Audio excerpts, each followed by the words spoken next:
So the city has decided to turn off the water at our house today. It's mid-afternoon now and I haven't even showered yet, and normally I don't feel quite awake until I've showered. They're digging up the road at the front of the house, but I'm hoping that they'll stay quiet for a few minutes so I can film this introduction to this video. Anyway, it's time, more than time, for another installment in my Take 10.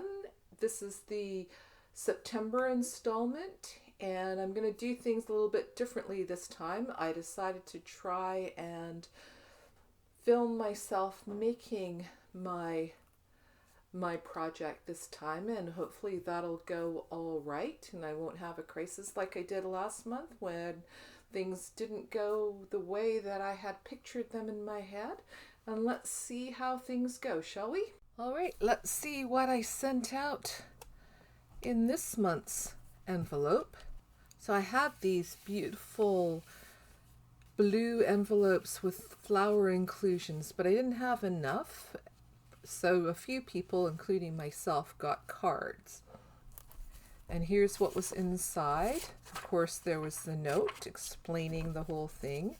Most people got some sort of postal sticker and a stamp on the outside of their envelopes, and I didn't quite glue these on. There were these elephant themed cards,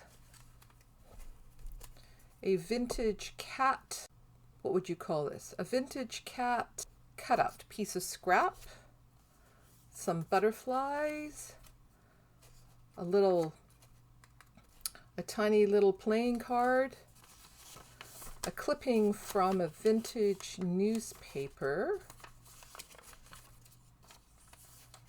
some words on some transparent vellum, postcard from the city of Vancouver, some scrapbooking paper,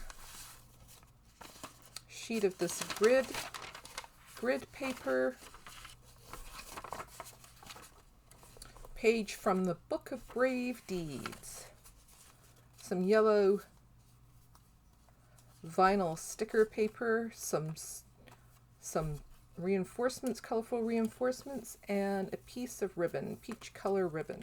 So my plan is to make a pop-up similar to this one here. The first thing that I'm going to do is cheat a little bit.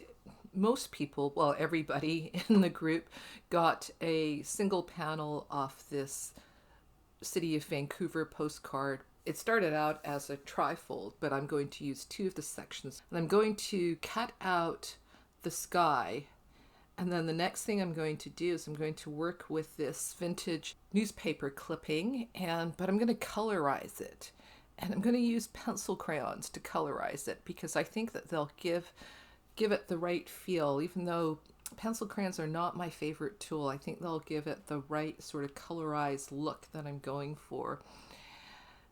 And the newspaper is really quite delicate, so because I need it to be quite stiff, I'm going to glue it to this piece of card, and I'm also going to glue my little cat onto the piece of card. And oh, look there, I tore it. That's how delicate it is. And oh, not finished colorizing my newspaper clipping. I found some lettuce and I decided to add some green, but that was not a good idea, and I managed to tear that as well. Well, I'm going to leave that aside for a bit. Well, I finished cutting out the sandwich and the people, and I fixed that bit of damage, and I'm just adding some details in there with a Pitt brush pen. Lots of really important things happen here that are pretty much out of frame. I cut the cityscape and glued the side pieces onto the edges. The queen and the cat got glued onto the mountain tops. And the last thing I did was I added some of these circles into the background in the sky here. Now the next thing that I'm going to do is make the little stilts that let everything sit up. And did you know that paper has a grain? It folds more easily in one direction than in the other, and I'm going to take advantage of that quality when I make the folds in this piece of paper that's going to become my stilts. So I'm going to fold it in the direction that makes nice, clean fold lines. And then I'm going to cut the whole piece in half And hopefully I'm going to do it accurately. Accuracy and precision are not always amongst my skill set. So I'll cut those in half, and then I'm going to glue them together to form sort of an I-beam that will become the stilts that raise things up. And I'm going to use some double-sided tape to stick those two pieces of folded paper together. And then I'm going to cut little stilts, and I'll show you how these work.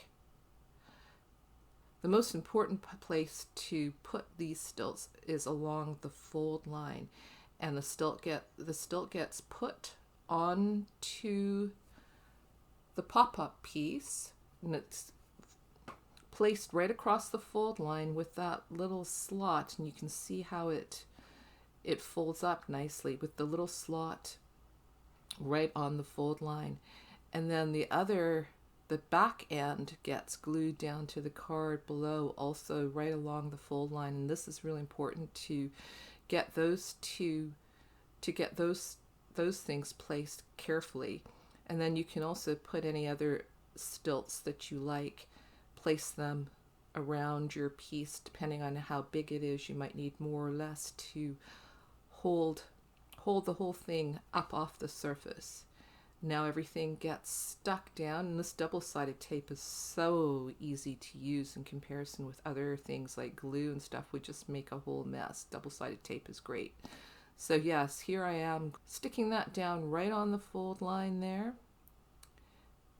Being really careful. It's a good thing that this double-sided tape gives you a little bit of time to move things around. It doesn't instantly stick unless you push it down really hard. And now I can place the two outside edges.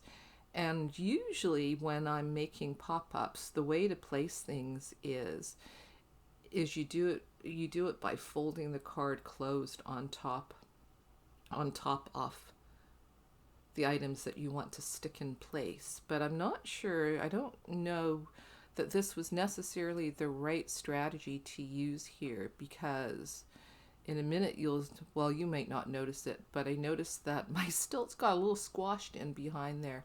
So I think that actually what I should have done, place those outside stilts with the card open. And now I'm going to the next level, which is the sandwich with the people, and it's basically the same process. It just gets stuck down across the fold line in the middle, and then however many other stilts I think I need.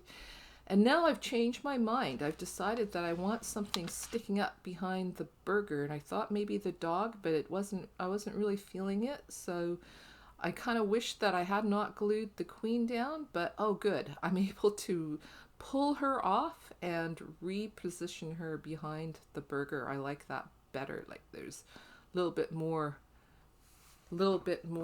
variation in the levels. And now I'm going to turn my attention to the outside of the card. I decided I'm going to use the ribbon as a tie closure, and then I'm going to layer the butterflies and the elephant card on top, and I'm just going to stick those down with more of my double-sided tape. And there's the finished result. And here's what some of the other people made. Joanne made this really sweet journal spread in her Making the Connection journal, and then Jillian makes really cool collages, and she said that this one feels like a little bit of found poetry in turquoise. And Linda made a card as well, and it has a fold in the middle with eyelets and a lace-up. It's very cool. And Deborah is making a whole series of these junk journal signatures that she's planning to sew together into a book. Nancy's also working on a book. She says that she's finished the cover, but not quite finished the insides yet. And then Penelope made these two really great collages. We were talking about it, and she said it felt like there were two different color groups of materials that I sent, and I have to agree with her. And I used one set of colors on the outside and the other set on the inside, and she just went with two separate collages for her piece. And I think that everybody did quite a marvelous job. I'm really impressed. Now, I'm still sending out envelopes to people, so if you'd like to join in with my Take 10 project, do get in touch. And I'll send you an envelope of collage materials, and we'll see what you make with it.